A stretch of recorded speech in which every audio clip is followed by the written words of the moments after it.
Hey everybody, this is Saul from Three Kingdoms Games. Now I'm doing this video today because I was requested to by one of my regulars, and if you ask me to do something, 9 times out of 10 I'll probably do it. So feel free to, leave comments below and I'll read them. And if you want to see a video about something, I'll do it.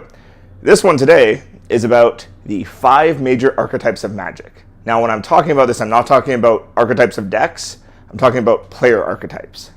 This is something that was figured out by the Wizards of the Coast design teams years ago, and so they try to make a few cards in every set to satisfy these specific players.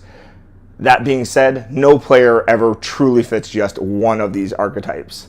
You will be a hybrid most likely. Those 5 archetypes are referred to as Timmy, Johnny, Spike, Vorsoth, and Melvin. I don't know why they have these names, but they do, so I'm using them. Now, Timmy, a Timmy player is someone who wants to win big. Now, I'm not saying they want to win every single game. It's not like they're super competitive. They could be.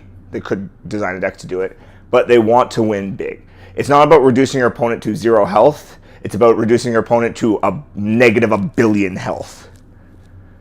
So, generally speaking, Timmy players play big creature strategies, big token strategies, things like that where you overwhelm your opponents with a lot. So, examples of this would be like a green Stompy deck, for those of you playing in Standard right now. Or, for Commander players, it could be something like a blue Braids deck, or the Leviathan decks. I had a Sirach Dragonclaw deck that did something similar. Some of the elf strategies in Modern do the same thing. Now, these decks have their ups and downs.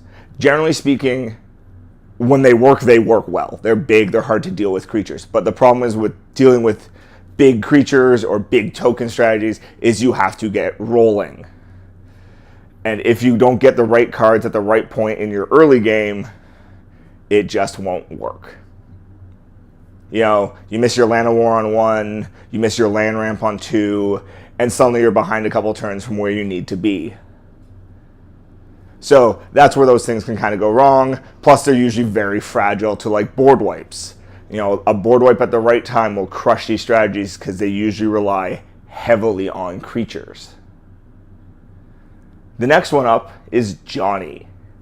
A Johnny player loves their combos. I mean, they will jam as many combos as they can in their deck to the point where it sometimes will not make any sense. But, when it works, it works. You had the whole Panharmonicon, Whale, Machine nonsense in Kaladesh. You have the 4 stations from the Mirrodin block. So, generally speaking, these are the kinds of things you will see in Johnny players' decks. Infinite combos, infinite loops, things like that are what they like to see.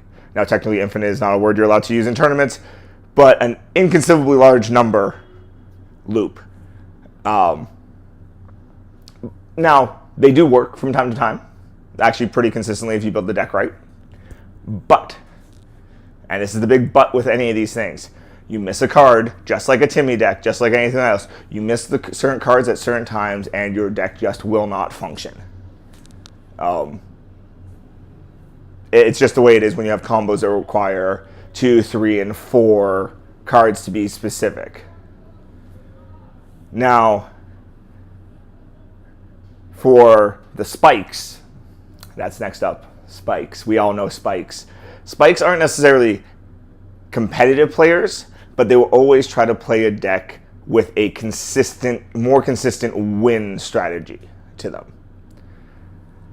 Nothing against it. It's just the way it is. It's, it's the difference between a more competitive and a more casual build of the same deck.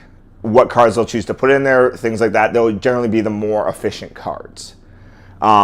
Things like stacks, if you know what I'm talking about in Commander. Stacks are effects that just slow down the entire board. Things that are more likely to be seen in a spiky player's deck than not.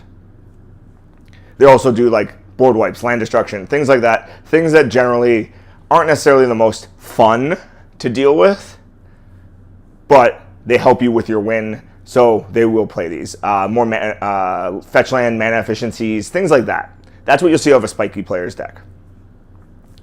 For a Vorsoth player, it's all about your theme. What I mean is your dragon decks, your elf decks, things like that are an example of Vorsoth.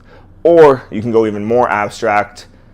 I've seen from one of my regulars, actually the guy who asked me to do this video, he has a commander deck that is Homer's Odyssey told through a commander deck, which is really, really cool to me. But other examples would be like the elf decks, like your merfolk decks, things like that. It's ones where theme is the most important thing. Now, that being said, sometimes it works really well. In the case of merfolks with their billion lords in Modern, it works kind of well for you. In other cases, I've seen people try to do, you know, werewolf or you know, minotaur decks, things like that. Those don't always work the best, but they're fun. And if you enjoy that kind of stuff, I encourage you to play it, because this is the point. It's a game. You want to have fun. The last on the list is the Mel or Melvin players. Those are guys who want to play a mechanic. And what I mean is something like Burn. You want to play all the cards that say target player loses life, target player does that. You have a mechanic you found that you really like, or whatever, and you want to base your entire deck around it. So Burn and Mill and things like that are consistent examples of Mel decks that usually do okay. Dredge, most recently, also is another one that's been doing really well in Modern. On the flip side, you have some mechanics that you should never base a deck around. Like if I saw someone with a Mentor-specific deck. Mentor is a good enhancement to a Boros aggro deck currently in Standard. It is not a good basis for a Boros aggro deck in Standard because it'll just be too slow. There'll be too many things clogging up the way.